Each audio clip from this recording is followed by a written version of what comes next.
तो दोस्तों यहाँ पे इस वीडियो के अंदर हम इक्विटास होल्डिंग के Q4 के रिजल्ट के बारे में बात करेंगे और जानेंगे कि इसके अंदर अब आपको इन्वेस्ट करना चाहिए या नहीं। तो चलिए शुरू करते हैं। तो देखिए, सबसे पहले अगर हम टोटल रेवेन्यू की बात करें तो वो क्वार्टर ऑन क्वार्टर बेसिस पर 13% गिरकर 1002 करोड़ का यहाँ पे टोटल रेवेन्यू कंपनी का निकल कर आया है। अब देखिए, रेवेन्यू अगर यहाँ पे गिरा है तो उसकी वजह से यहाँ पे नेट प्रॉफिट भी हमको गिरता हुआ नजर आया है और जो नेट प्रॉफिट है वो 58% गिरकर 104 करोड़ का यहाँ पे टोटल नेट प्रॉफिट कंपनी का निकल कर आया है।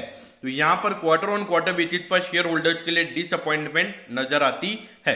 लेकिन अगर हम ईयर ऑन ईयर बेसिस पर अगर हम बात करें, मतलब पिछले साल के जनवरी से मार्च वाले क्वार्टर से अगर हम कंपेयर करें तो वहां पे 24% का ग्रोथ हमको यहाँ पे टोटल रेवेन्यू में देखने को मिला है और जो टोटल रेवेन्यू है वो है 1002 करोड़ का। तो ईयर ऑन ईयर बेसिस पर यहाँ पे रेवेन्यू ग्रोथ अच्छा है। अब इसके बाद अगर हम नेट प्रॉफिट की बात करें तो 104 करोड़ का यहाँ पे नेट प्रॉफिट निकल कर आया है, जबकि पिछले साल इसी सेम क्वार्टर के अंदर सिर्फ 15 करोड़ का यहाँ पे कंपनी का नेट प्रॉफिट था। तो पिछले साल के मुकाबले अगर हम ईयर ऑन ईयर बेसिस पर बात करेंगे तो शेयर होल्डर्स के लिए बहुत ही अच्छे रिजल्ट ये निकल कर आए हैं।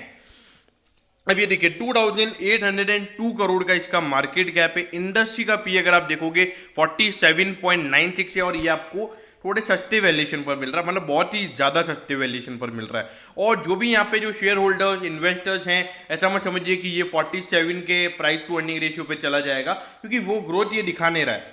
मतलब उसके लिए कम से कम यहाँ पे हमको 30-40% की ग्रोथ देखने को मिलेगी, तभी ये शेयर आपको अच्छा खासा भागता हुआ नजर आएगा और तभी ये थोड़े प्रीमियम वैल्यूएशन या फिर थोड़े हटके वैल्यूएशन पर ट्रेड होगा। अब ये देखिए, अगर आप देखोगे तो पिछले 4 साल से अच्छा खासा रेवेन्यू ग्रोथ हमको देखने को मिला है, लेकिन अगर हम प्रॉफिटेबिलिटी की बात करेंगे तो वो यहाँ पे ज़्यादा बढ़ती हुई नजर नहीं आ रही है। तो कंपनी का जो नेट प्रॉफिट मार्जिन परसेंटेज है उसमें हमको ज़्यादा ग्रोथ देखने को नहीं मिल रही है। तो तब तक ये नेट प्रॉफिट इतना अच्छा खासा नहीं बढ़ेगा, तब तक मेरे ख्याल से कंपनी के इश्यूज बने रहेंगे। अब ये देखिए, 82 रुपीज़ पे ये शेयर अभी ट्रेड हो रहा है। अगर आप देखोगे तो हाई इसका 206 है, तो मतलब अपने हाई से अगर आप देखोगे, और ये जब इक्विटास स्मॉल फाइनेंस बैंक का जब आईपीओ आया था तभी अराउंड 50 रुपीज़ पे ट्रेड हो रहा था और उसके बाद इक्विटास स्मॉल फाइनेंस बैंक ने बहुत ही बढ़िया, देखा जाए तो उसका परफॉर्मेंस बहुत ही बढ़िया है। ये इसकी होल्डिंग कंपनी है, मतलब एक पेरेंट कंपनी है।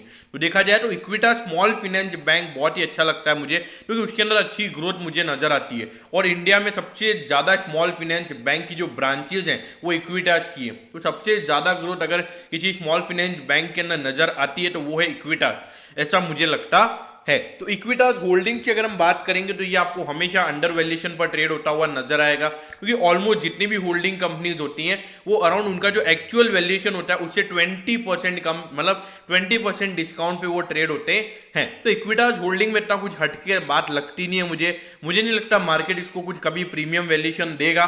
तो जो लॉन्ग टर्म इन्वेस्टर्स है मेरे ख्याल से अवॉइड करना चाहिए। शॉर्ट टर्म के लिए कोई ब्रेकआउट वगैरह, टेक्निकल ब्रेकआउट वगैरह दिखते हैं तो मेरे ख्याल से इन्वेस्ट किया जा सकता है।